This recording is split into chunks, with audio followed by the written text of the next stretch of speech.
Hello and welcome to Views from the Market, mid-market private equity and M&A in Canada. My name is Mario Nigro. I'm a partner in the private equity and M&A group at Stikeman, Elliott. For today's podcast, I'd like to welcome Michael Wallace. Michael is the CEO of TIMIA Capital. Michael, thank you for joining us and welcome. Mario, thanks so much for having me. Michael, we always start the podcast by asking our guests to tell us a little bit about themselves. And in your case, a little bit about TIMIA Capital. And it's got a great story there in terms of how you got to TIMIA. So I'm going to let you take it from there. Wonderful. Mario, I started my career in management consulting. I worked for a Bain & Company for the better part of a decade, working in financial services, private equity, and post-merger integration. I left consulting in 2015, and I was the first executive hire at a startup called Longhouse Financial. We were a private lender. We grew that business into Canada's largest non-bank life insurance lender. Life insurance can be a little dry, but it's a great asset to lend against. We sold that business in 2022 to a company called Wallace Capital. They're a small public company that aggregates private lenders. Since then, I've been the CEO of Find Work, a technology business in the recruiting and staffing space, and president of Tornet Technologies, a tech services provider, and a portfolio company of Round 13. I now run a company called TIMIA Capital. We're a venture and growth lender focused on early stage companies in the software and technology industries. Along with Round 13, we acquired that business back in November and brings together a whole bunch of different things from my background. So a really exciting fit for me, and I think an exciting thing for the market as well. Michael, tell us a little bit how you got to purchasing TIMIA Capital. And obviously, Round 13 was very helpful in that regard, but tell us a little bit of how you got to where you are now. Yeah, absolutely. It's an interesting story. So TIMIA was previously owned by Wallace Capital, which was the public company aggregator of private lenders that we sold Longhouse Financial to. They reached out back in the spring and said, we have this business, TIMIA Capital. We're not entirely sure that it fits with the rest of what we're doing at Montfort. What do you think? I'd been doing a lot of work at the time with Round 13 in the context of a few of their portfolio companies, and they reached out within the same week to say, we've been doing a lot of work in the venture lending space. What do you think? So it happened to be a great timing on both parts and was able to connect a few dots. They were familiar with TIMIA already. TIMIA was familiar with Round 13, and we were able to structure a deal that worked for everybody, and we made the acquisition in November of 2024. What's the thesis for TIMIA? I mean, obviously, you know the space, you see the opportunity. I mean, you know the venture space in Canada. And I know, obviously, as you know, early stage financing in Canada, the famous story of it being so hard to get. I know that's part of it. But what's exciting for you in terms of the thesis and the opportunity for TIMIA Capital? It's a great question. And sort of two angles to it. One is, what's the deal thesis in terms of why does it make sense to acquire a business like TIMIA? But I think maybe more interesting is, why does TIMIA need to exist in the market? Particularly in Canada, the early stage company financing space is a complicated place. On one end of the spectrum, you've got venture equity investors who are looking for high growth rocket ships. And candidly, that's not most companies. For certain companies, early stage companies, the venture equity option is a perfect fit. Lots of capital into businesses that really understand the economics, really understand the go-to-market, and really want jet fuel to grow. And you have to grow to be able to hit the kind of multiples and scalability that venture, particularly early stage venture investors, are looking for. But for most companies, arguably, they need a different source of capital. They need something that's better suited to their business. And in Canada in particular, that's difficult to find. There's not a lot of non-dilutive capital providers, particularly at the smaller end of the market.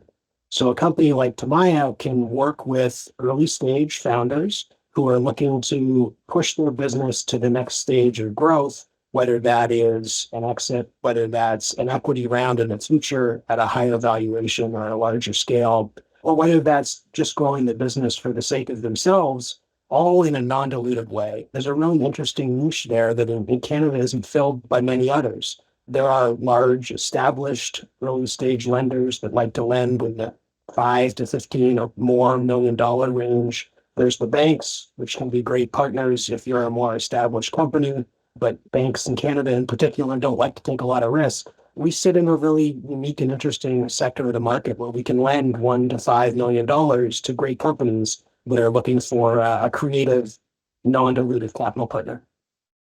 Michael, I have to ask for Timaya, what's the sweet spot? And obviously this is the question I'm sure people are going to ask you all the time, which is pre-revenue, how early, what do you need to see? What's the sweet spot for the kind of company that you're willing to invest in? We are a lender. Lend to, sorry. Yeah, we are a lender and we do charge real interest. So there has to be some revenue there to begin with. We look for companies generally in the technology or software space. We love SaaS businesses, but we can work with a variety of software businesses and software revenue models. Typically generating, north of 2 million in annual revenue would be the area where we spend most of our time. And we look to lend anywhere from 1 to 5 million into those companies. They don't have to be profitable. Many of our borrowers are not, but we look for great, solid companies in that space.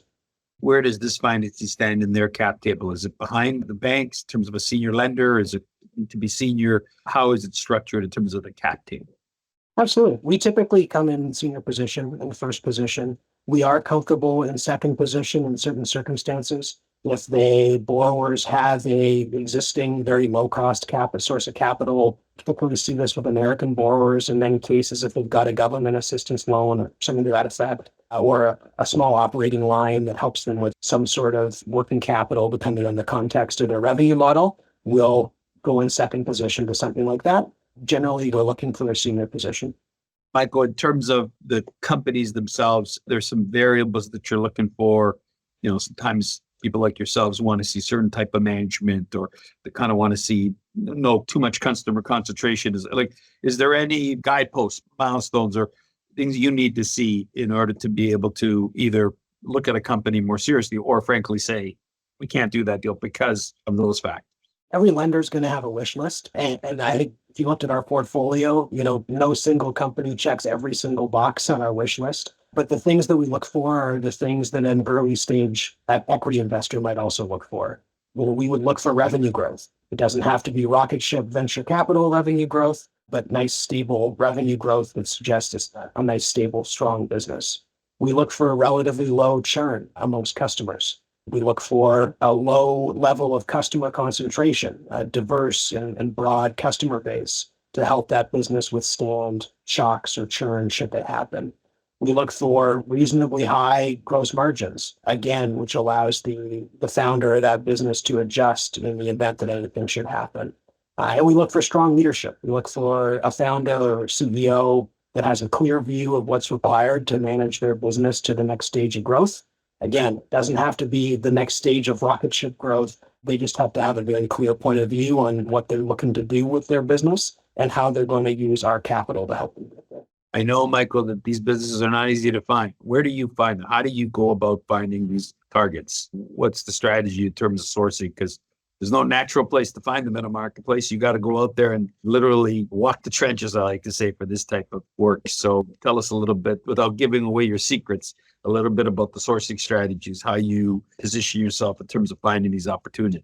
It's a bit of a mix, to be honest. And historically, Timaya has been around for 7 or 8 years now and has always had a bit of a mix in terms of how the business has sourced its borrowers. We've done direct outreach. We've done with various marketing strategies to generate inbound content marketing, search engine optimization, those sorts of things. We've built a relatively significant partnership and referral network where we rely on folks that work with businesses that we would typically lend to, fractional CFOs, accountants, lawyers, those sorts of contacts. And we've relied on our own personal networks. More so than any of those, we've also been really lucky that we've got a great borrower base. So our existing base of borrowers regularly refers deals to us, and we've taken great pride in that. I think that's reflective of the fact that we become real true partners to our borrowers and develop the types of relationships where they're excited to refer us as a funding partner to friends and colleagues of theirs. Timaya is funded with private capital from families. What's its source of capital? Is it investor-based, family-based, committed capital, or is it kind of as you go, you raise capital? I just want to get a sense from you of the sources of capital for Timaya. Yeah, absolutely. It's been a bit of a mix as well. We've worked with a variety of capital sources. We've worked with debt capital, both from high net worth, family office style investors, as well as small institutions. We have currently 2 limited partnerships, one closed-ended, one evergreen, both of which are funded primarily with individual investor capital from high net worth individuals. And increasingly, we're looking to work with larger institutional partners as a way to scale our capital base. And that'll be both on the equity side and the debt side of our balance sheet. You obviously believe in this business, Michael. You see the opportunity. I wanted to talk a little bit about where you see the marketplace going. As you point out, we always have this challenge in Canada about funding for early stage tech. And frankly, the debate in Canada is always, we let them get away, because we don't provide the support for them to grow here. Tell us a bit about where you see the market going. And obviously, you must believe in what TIMIA represents. And so you can see an opportunity here. But I want to talk a little bit about where you see things going and how TIMIA fits into that. One of the most exciting things I've seen in the market in terms of finding capital or finding funding for early stage businesses is an increasing view that traditional venture capital is not the be all and the end all. I think particularly through the later teens into the early 2020s, particularly when interest rates were incredibly low, finding equity capital was perhaps easier than it should have been. And you ended up with companies taking equity capital where it wasn't a perfect fit for them. Increasingly, I'm talking to founders and seeing founders who are looking to control more of their businesses for a longer period of time. They're looking for non-dilutive capital. They're realizing that their business is better suited to slow and stable, profitable growth and not necessarily force-fitting themselves into the ultra high growth venture segment of the market. And you're seeing that in founders looking for a variety of sources of capital, whether that be private equity moving more into the technology space or moving further down market to look for smaller deals than they would have 5 years ago. We're seeing alternative lenders like ourselves who are playing a more active role as a true alternative to traditional venture equity in the early stages of growth for software businesses. To me, that's the most exciting thing is founders now have a wider variety of options as they're thinking about how to match capital sources to their business and their objectives. I think for the majority of businesses, the ability to find a tailored solution that works specifically for them is far and away the most exciting thing that I've seen in the market over the last 6 to 12 months. Michael, obviously, we had that wild period, 21, 22 for tech. And then, as you know, it kind of really went south in 23 and 24. You obviously believe it's coming back. I'm curious what you're seeing on the ground in terms of opportunities for tech and software businesses. Are you seeing? I'm noticing more in deal flow. I'm starting to see it pick up. It seems like, I would say tech is back, but it definitely seems like it's doing a lot better than it was in some of those days in 23 when no one was doing anything. Are you seeing more tech activity generally? What are you seeing in terms of tech activity for both M&A, for raises, for debt? What are you seeing on the ground? I'm seeing a lot more activity. I'm seeing more activity in a variety of stages, particularly mid and late stage in the development of tech companies. I think that early stage was always there. There were always a supply of founders who were looking to do the next big thing, or looking to do something that they were passionate about that wasn't a job. I think we're seeing a lot more recovery in the mid and late stages. We're seeing more options for some of those businesses, whether that be software aggregators or consolidators like the Valsofts of the world, or the Constellations of the world. We're seeing more private equity options, more private equity firms that historically would have invested in legacy economy businesses are looking at the software space. There's just generally more options available. And I think we're seeing a renewed interest, perhaps not at the same multiples that were flying around in 22 or 21, but we're seeing a renewed interest in some of those larger tech stories as well. And this is a little step further away from where we operate, but I wouldn't be surprised if we see more interest in the public markets compared to what we have in the last few years as well.